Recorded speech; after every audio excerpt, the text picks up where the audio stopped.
Today, we're going to look at Trains, Drops of Jupiter, and we're going to compare the MOFI release with the 20th anniversary release. The results might surprise you. Stay tuned.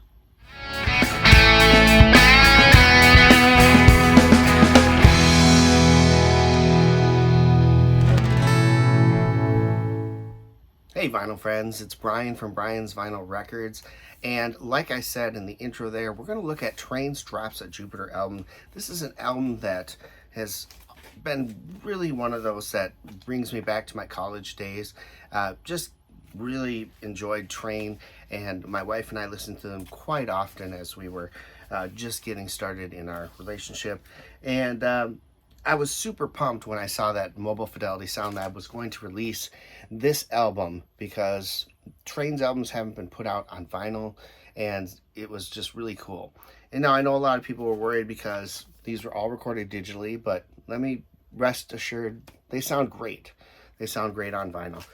So I've had this since it was announced. I pre-ordered it from Mobile Fidelity, got it right away, and I love it. I think it sounds fantastic. It's really well done, and it just is fun to listen to.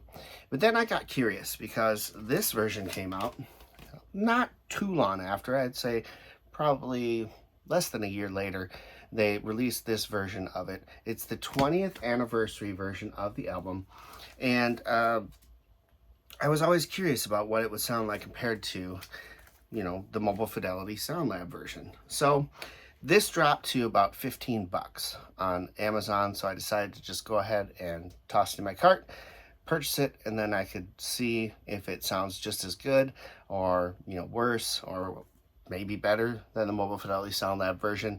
I know a lot of people praised this version of it, so I thought, why not give it a shot for 15 bucks? So what I did is I sat down, popped this on my Fluence RT85 coming through my Yamo speakers, and just sat there dead in the middle, listened to She's on Fire, and then listened to Drops of Jupiter from the album. And then I switched over and listened to the same two songs on this album. I had my wife with me and asked her opinions as well. And, you know, honestly, they're very close.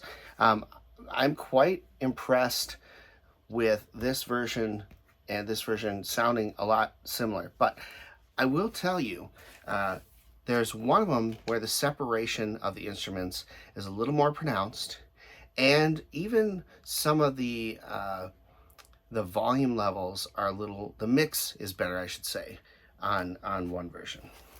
And so in listening to these, you know, I listened very intently to a couple things. Number one are the vocals out front. That's a big deal because you don't want to get them muddied into the mix. And then number two, do the drums sound crisp? Does the bass punch? You know, things like that. Can I hear the acoustic guitars well? This album is filled with acoustic guitars, so I wanted to be able to hear those well. And then, is it muddy? Is it clear? How does it sound to the ear? After reviewing both of these albums, I do say they both sound absolutely fantastic. I am very impressed with the 20th anniversary holding its own against the Mobile Fidelity. And I will say this, I thought that the 20th anniversary album had better instrument separation, had better mix as far as the sound goes. The drums popped better, the bass sounded punchier, and the vocals were out front and in your face. And for me, I was quite surprised. I prefer this 20th anniversary over this Mobile Fidelity Sound Lab version. Not sure why Mobile Fidelity didn't kick the crap out of this. By all intents and purposes, it should have. But for my money, this is only 30 bucks, I believe. So it's not like you're spending a ton on a Mobile Fidelity Sound Lab album. But for 15 bucks, you can get an excellent sounding version. In fact, to my ears, the superior version, by just getting the 20th anniversary edition from your local record store or Amazon.com or whatever it is, wherever you buy your records. I'm going to recommend this one over the Mobile Fidelity Sound Lab album, as surprising as that is. So Mobile Fidelity, of course, has their standard MOFI labels on black wax, 180 gram. The 20th anniversary came on this gold vinyl with a custom train label on it as well. And both are 33 RPM. And I just gotta say, they both sound great, but save some money and just pick this guy up because it sounds absolutely fantastic. So that's my look at Trains Drops of Jupiter album. A great album. It's their sophomore album that they released. I'd love to see someone put out their first album. I think that's an absolutely great album and would love to have that on vinyl as well. But here you go. Grab yourself the 20th anniversary. You can skip the MOFI. I know it's in stock and it comes back in a lot, but for my money, this one sounds better, and there's no need to go looking for that MOFI if you don't want to have that specific price tag. All right, that's going to do it for this quick look at Train Drops of Jupiter.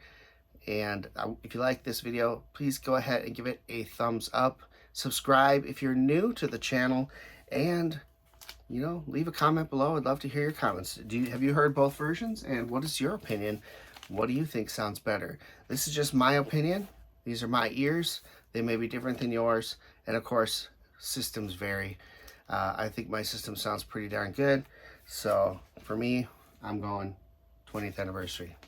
Thanks for watching. Until next time, keep spinning, vinyl friends.